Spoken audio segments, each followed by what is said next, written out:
Hi, it's Mika again. Welcome back. Aw, love is in the air.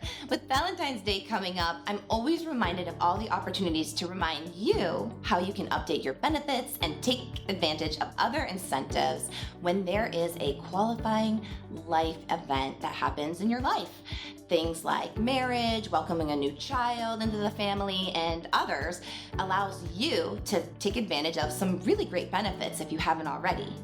If you haven't checked out the flexible savings account, FSA, those are always really great ways to save money and be able to offset costs of things like daycare or aftercare. So I encourage you to check them out.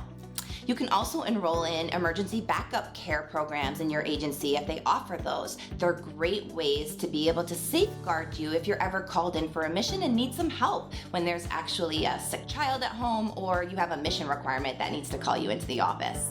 Another great thing you can check into is with, again, your insurance benefits.